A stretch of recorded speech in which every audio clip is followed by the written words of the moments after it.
요한복음 4장 19절에서 26절까지 말씀입니다. 봉독하겠습니다. 여자가 이르되 주여 내가 보니 선지자로소이다. 우리 조상들은 이 산에서 예배하였는데 당신들의 말은 예배할 곳이 예루살렘에 있다 하더이다. 예수께서 이르시되 여자여 내 말을 믿으라. 이 산에서도 말고 예루살렘에서도 말고 너희가 아버지께 예배할 때가 이르리라. 너희는 알지 못하는 것을 예배하고 우리는 아는 것을 예배하노니 이는 구원이 유대인에게서 남이라. 아버지께 참되게 예배하는 자들은 영과 진리로 예배할 때가 오나니 곧 이때라.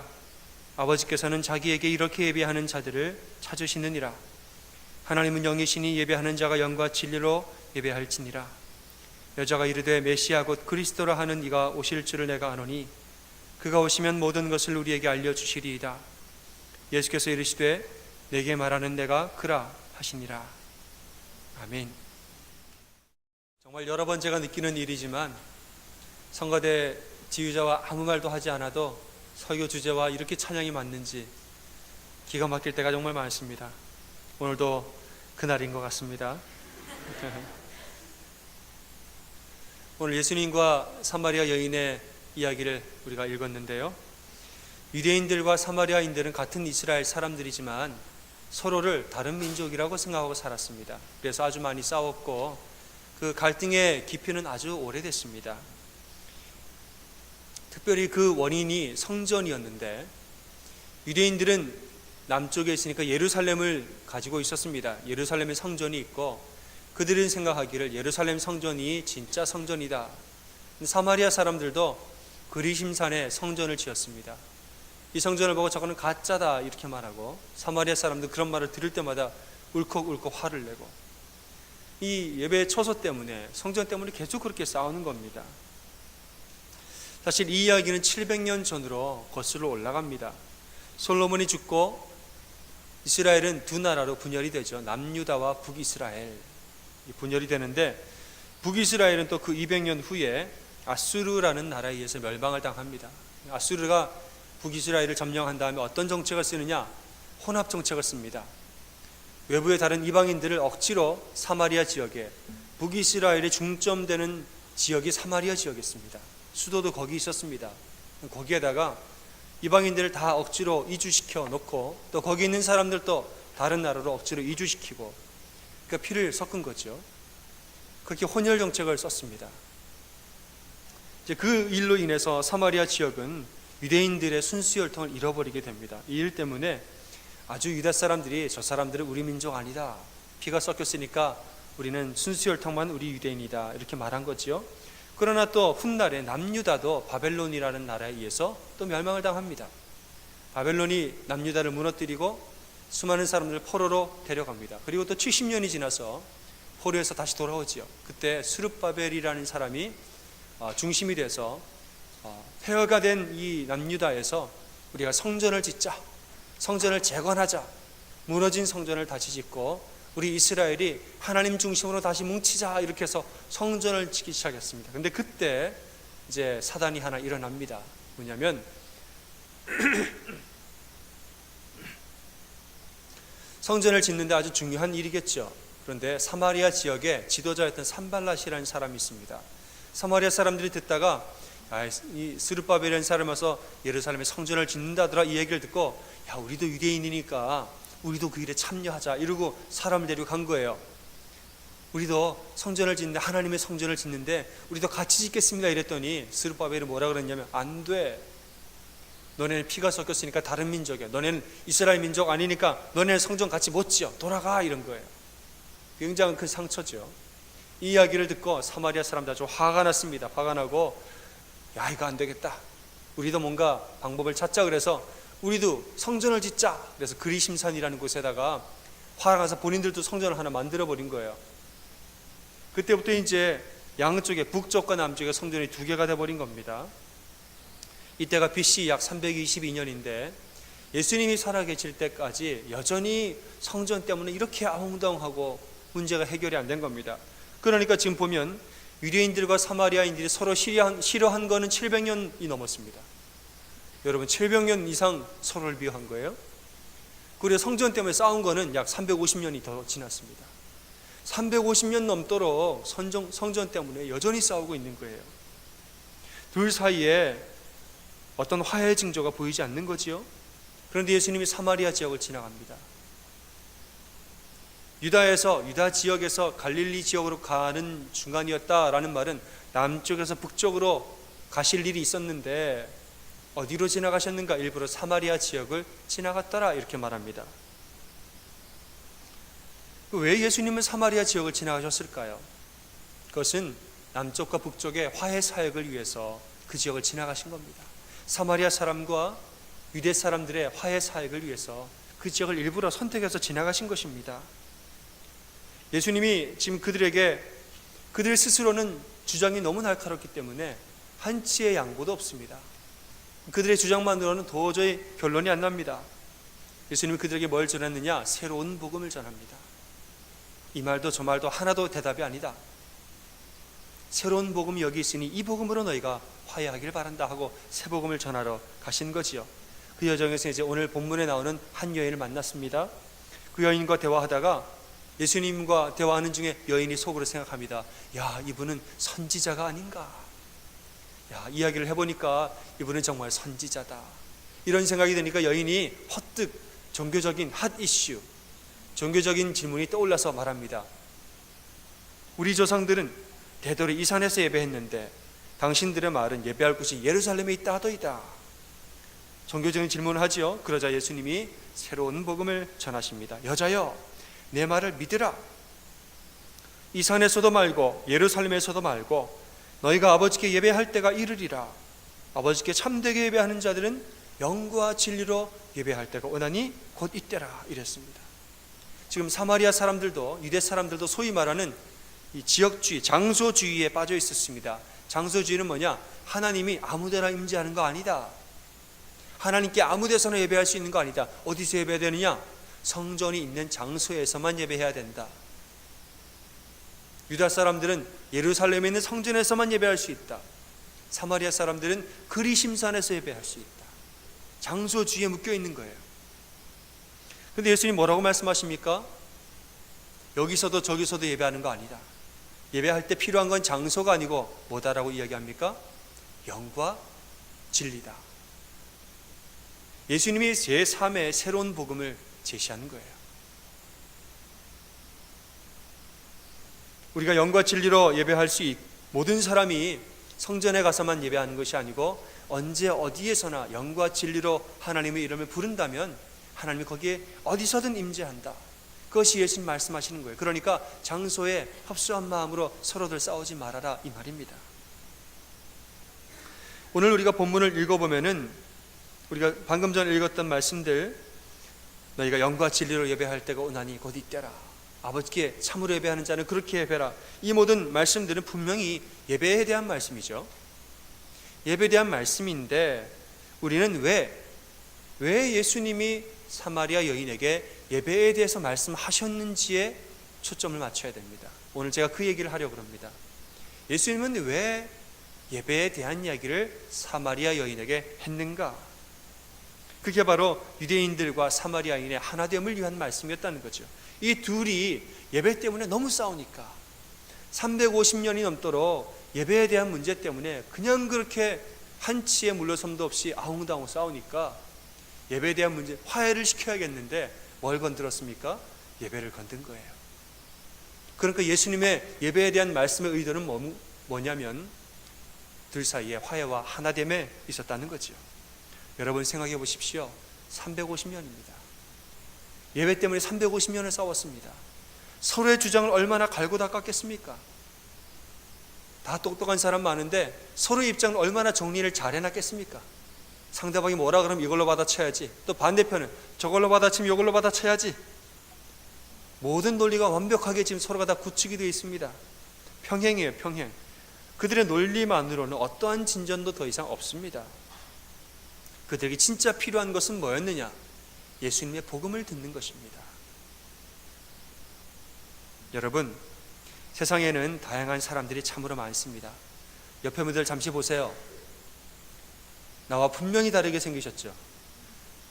나랑 똑같이 생긴 사람 옆에 앉아있네? 하시면 저한테 말씀하세요. 제가 사이언스 잡지에 시를 내니까. 쌍둥이도 다릅니다. 세상에는 모든 사람들이 다 저각기, 다 다른 모습과 다른 성향과 다른 마음과 다른 히스토리를 가지고 살아가지요.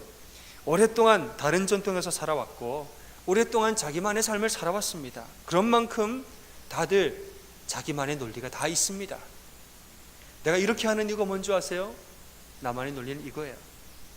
저 사람이 왜 저렇게 하는가? 그 사람은 그 사람 나름대로 논리가 있습니다. 모든 사람은 자기의 전통과 자기의 의식과 자기의 히스토리, 자기의 살아온 세월을 기반으로 자기만의 논리를 다 가지고 있습니다. 그렇기 때문에 논리로 하나 된다는 것이 얼마나 어려운지 모릅니다. 그렇기 때문에 머리로 하나 된다는 것이 얼마나 어려운지 모릅니다. 각자의 노력과 각자의 마음으로 하나 된다는 것이 정말 힘든 일입니다. 하나 되면 어디에서 일어나는 것인가? 예수의 복음 안에서 일어난다는 것을 여러분 믿으시길 바랍니다. 우리가 생각할 때에 내가 더 날카롭고 더 단단한 논리로 그 사람을 선택해야지. 그래서 여러분 어느 한 날 만나서 얘기하다가 내가 이겼어요. 근데 그게 여러분 결코 이긴 게 아닙니다. 그 사람은 집에 가서 밤새도록 다시 고민해요. 진 사람은 집에 가서 다시 고민하는 거예요. 그리고 다음날 만나서 또 다시 얘기하는 겁니다. 사람이 그렇습니다. 하나됨이라는 것은 논리의 문제가 아니고 믿음의 문제입니다. 아멘. 여러분, 제가 지금 여러분 앞에 백지를 하나 드립니다. 그리고 제가 문제를 그려드립니다. 제가 여러분께 문제를 하나 시험지를 드릴 테니까 한번 답을 내보십시오. 백지에다가 여러 모양의 각양각색의 여러 모양의 점을 제가 확 뿌렸습니다. 별 모양, 동그라미, 사람 얼굴 모양, 꽃 모양, 수많은 각기 하나도 똑같은 그림이 없는 다양한 점을 뿌렸는데 그 점의 색깔도 다 다릅니다. 조금씩 다 다른 점들이에요. 한 제가 100개를 딱 뿌려놨습니다. 도화지에다가. 그리고 그 가운데에다가 제가 십자가를 이렇게 그렸습니다. 자, 제가 지문을 읽고 대답하십시오. 이 점들이 하나가 되는 방법을 이야기해 보십시오. 시험 기간인데 시험 내니까 황당하시죠? 지금 시험 기간인데, 그래서 제가 시험 기간이라 시험을 내면 잘 푸실까봐 냅니다.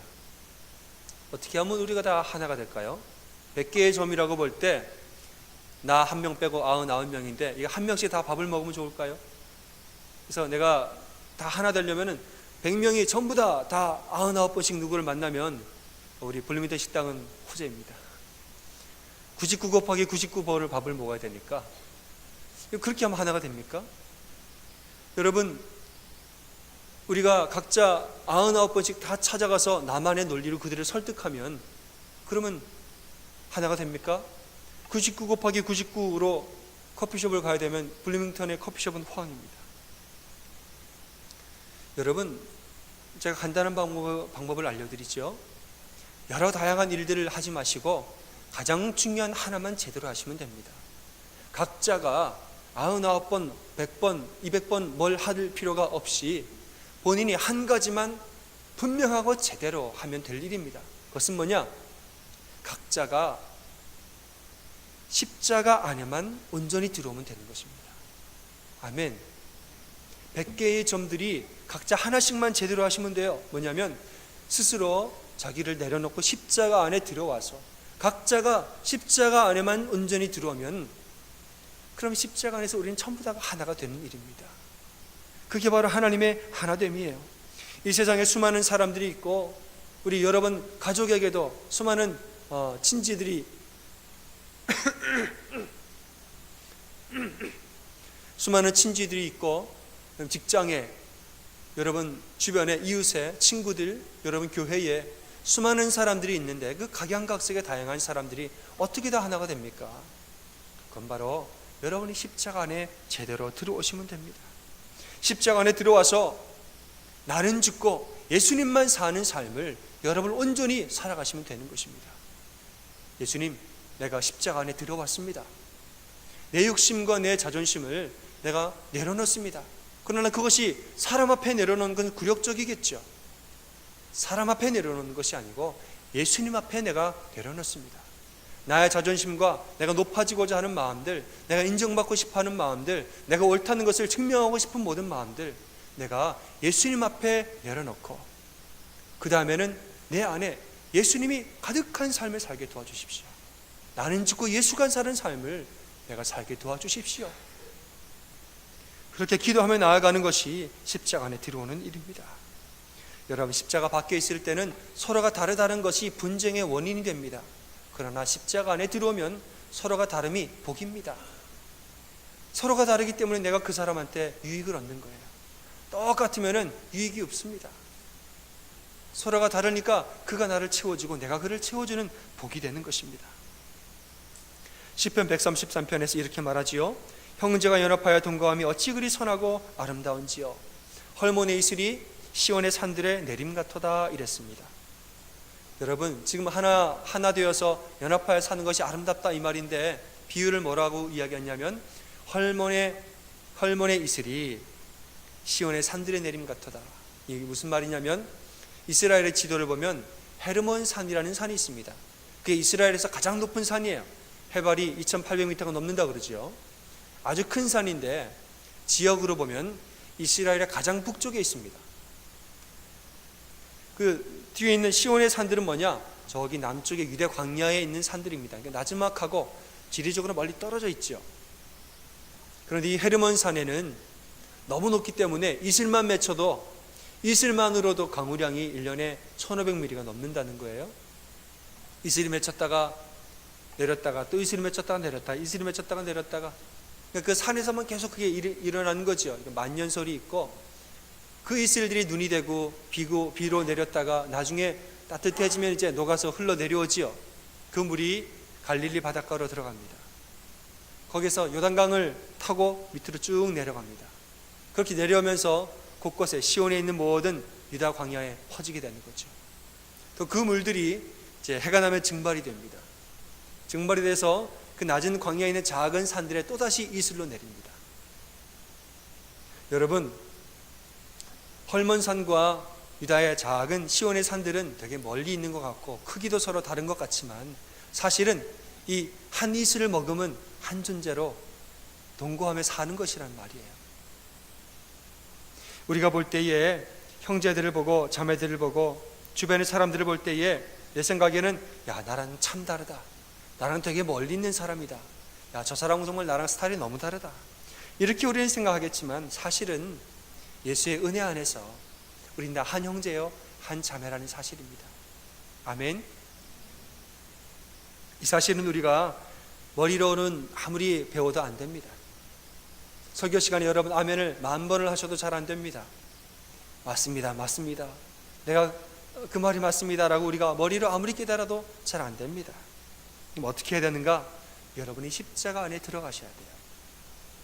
십자가 안에 들어가야지 머리로 생각해도 안 됩니다. 뭐 해야 되느냐? 진짜 예수님이 여러분 기도하면서 예수님 앞에 울면서 진심으로 고백하셔야 되는 거죠. 예수님, 내 마음을 십자가 앞에 내려놓습니다. 나를 용서해 주세요. 내가 이 한전을 정말 예수님 안에서만 풍성하게 살게 날 도와주십시오. 그렇게 간절히 기도하는 그것이 바로 십자가 안에 들어가는 것입니다. 여러분, 우리 옆에 분들에게 서로 격려하시겠습니다. 십자가 안에 온전히 들어가십시다. 그렇게 격려하시겠습니다.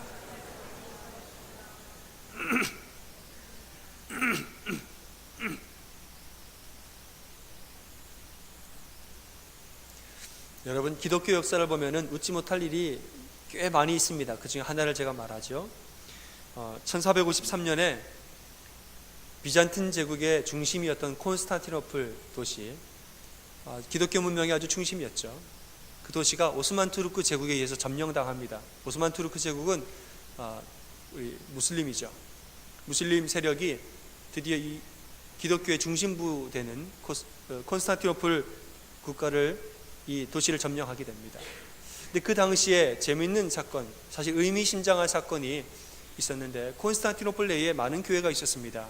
근데 그 당시 그 즈음에 그 콘스탄티노플 도시 안에 있는 교회들이 서로 분열되어 있었다는 거예요. 근데 왜 분열되어 있었느냐? 파리 때문에 분열되어 있다는 거예요. 파리 한 마리 때문에 분열됐다는 겁니다. 궁금하시죠? 우리가 네 하지 않아도 얘기하려고 그랬는데 네 해줘서 감사합니다. 우리가 세례를 줄 때 물을 떠다 놓고 기도하죠. 이 세례를 집행한 이 물을 하나님께서 거룩하게 구별하여 주십시오. 그렇게 기도하면 이 물이 그냥 물이 아니고 하나님의 거룩한 물, 다른 말로 성수가 된다. 이제 그렇게 믿었던 거죠. 그래서 이제 성수가 되어서 세례를 주려고 그러는데 파리가 한 마리 날아와가지고 성수에 떨어진 거예요. 허우적거리다 파리가 이어서 죽었습니다. 이걸 가지고 사람들이 논쟁을 하기 시작한 거예요. 뭐냐면, 야, 이거 파리 때문에 거룩한 물이 더러워졌으니까 물을 다시 바꿔야 된다, 이렇게 얘기하는 사람이 있고, 아니다, 한번 거룩하게 한 물은 영원히 성수다. 그러니까 그 성수에 빠진 파리가 성화된 거다. 그러니까 그냥 그 물 그냥 이렇게 해도 된다. 소위 말하는 성수 오염파와 파리 성화파로 나눠져 가지고 교회가 막 분열했다는 거예요. 그냥 교회가 타협하지 않고 막 분열해가지고 서로 싸우고, 도시의 영적인 지도자가 되어야 되고 도시의 영적인 중심이 되어야 될 교회가 서로가 분열이 되니까 사람들의 마음이 해이해지고, 그러던 가운데 콘스탄티노플이 서로가 분열되어서 무너져 버리고 말았습니다. 무슬림 세력들이 나와서 그 도시를 짓밟고 교회를 다 망가뜨리고, 오늘날까지 그 지역은 무슬림 영향권 안에 있습니다. 여러분, 걸리버 여행기에 보면 그런 얘기가 나오죠. 두 나라가 싸우는데 뭐 때문에 싸우냐면 계란을 위에서부터 까느냐 밑에서부터 까느냐. 저는 모르겠어요, 뭐부터 까는 게 좋은지. 근데 여러분, 전 중간부터 까는데 위에서부터 먹느냐 밑에서부터 먹느냐 때문에 그렇게 싸우는 걸 보고 걸리버가 우스운 거죠. 그러나 그 나라 사람들은 심각했던 거죠. 여러분, 우리가 지금 파리 때문에 그렇다고 웃지만은 그 당시 그 사람들은 심각했다는 거예요. 심각하게 싸우고 심각하게 생각했다는 거지요. 하나님 보실 때는 웃는 건데. 사랑하는 여러분, 여러분의 가정을 돌아보시길 바랍니다. 사랑하는 남편과 아내, 사랑하는 부모님, 여러분의 자녀, 여러분의 형제가 있지요. 그런데 정말 파리 한 마리 같은 문제 때문에 우리가 하나 되어서 사랑해야 할 사람들을 정말 하찮은 문제 때문에 그렇게 다투면서 그렇게 싸워온 것이 아닌지. 유대 사람들과 사마리아 사람들은 700년 동안 싫어했고 350년 이상을 성전 때문에 싸웠습니다. 하나님 보실 때에 그게 뭡니까 도대체? 여러분, 사실 저도 파리 한 마리는 아니지만 그와 비슷한 유의 정도의 하찮은 문제로 싸워본 적 많습니다. 왜 그렇게 싸웠는지 기억도 안 나고 이슈가 뭐였는지도 기억도 안 나요. 그런데 하여간 싸웠습니다. 왜 그래야 될까요, 여러분? 우리가 서로 볼 때는 북쪽의 헐몬산과 남쪽의 시온산처럼 그렇게 멀어 보이고 달라 보이지만 이슬 안에서 한 이슬을 머금고 사는 한 형제여 한 자매라는 사실입니다. 아멘. 여러분의 친구와 동료도 돌아보십시오. 여러분의 이웃들도 돌아보십시오. 여러분, 특별히 우리 교회 안에 있는 서로의 성도들도 돌아보시길 바랍니다. 우리가 믿음 안에 한 형제여 자매입니다. 우리가 하나님 나라를 위해서 함께 살아가야 할 동력자들입니다. 여러분, 민족의 하나됨을 위해서 애써 의도적으로 사마리아 지역을 지나가기로 결심했던 예수님을 기억하시길 바랍니다. 예수님 일부러 지나가신 거예요. 그들의 논리로는 한치의 양보가 없으니까 서로 이미 다들 똑똑한 사람들이라 자기 논리가 다 있는 거예요. 그 논리로는 받아치기만 하고 평행선만 달리지 화해가 안 됩니다. 복음 안에서 하나가 되는 것입니다. 아멘. 이 산에서도 말고 저 산에도 말고 이 논리로도 말고 저 논리로도 말고 하나님을 예배하는 자는 영과 진리로 예배할 때가 오나니 너희가 십자가 앞에 나아가라고 말씀하시는 것입니다. 여러분, 한 주간 사시면서 예수님의 복음, 십자가의 복음 안에서 나를 죽이고 예수님만 내 안에 사시도록 한 주를 보내시기를 축원합니다. 여러분, 교육자가 설교를 준비할 때 걱정하는 부분이 있습니다. 설교를 준비하면서 이런 걱정, 저런 걱정, 이런 부분을 염두하고 저런 부분을 염두하는데 두 가지가 있습니다. 첫 번째는 뭐냐면 설교에서 은혜는 많이 받았는데 그 그 은혜를 남한테만 적용할까 봐. 설교가 또 예배하는 가운데 기도하다가 은혜를 받고 은혜를 많이 받았는데 교회를 나가서는 그걸 남한테 적용하는 거예요. 거봐, 목사님 말씀 들었지? 그러니까 당신 정신 좀 차려. 남한테만 적용하는 거예요. 여러분 만약에 그러시다면 아직도 내가 죽지 않으신 거예요. 두 번째 염려는 뭐냐면 그 적용을 너무 나에게만 할까 봐. 야, 이거 봐라, 목사님 나들으라고 하시네. 야, 목사님이 그냥 대놓고 나들으라고 내 앞에서 내한테 하시는 말씀이네. 너무 또 나한테만 적용하는 거예요. 여러분 그런 생각 마십시오. 설교자가 가장 행복한 순간이 언제인지 아십니까? 말씀 듣는 사람들이 100이면 100 모두가 목사님 그게 다 제 얘기입니다. 100명의 성도가 다 그렇게 이야기할 때가 제일 행복합니다. 아멘. 한두 사람을 위해서 말씀을 나눈 경우는 없지요. 언제나 모든 회중과 함께 나누는 것입니다. 사랑하는 여러분, 우리가 말씀을 듣고 행할 때에 누구든지 이 말씀을 듣고 행하는 자는 반석 위에 집을 지은 것 같아, 그렇지 아니하는 사람은 모래 위에 집을 지은 사람 같아 말씀하셨습니다. 여러분, 옆 사람에게, 남편에게, 아내에게 적용하지 마세요. 여러분이 스스로가 적용하시면 됩니다. 아멘. 더 나아가서는 야, 이거 나한테 한 거구나 할 필요도 없으세요. 모두에게 주신 하나님의 말씀입니다. 여러분, 우리 각자가 십자가 안에 들어오는 한 주가 되시기를 바랍니다.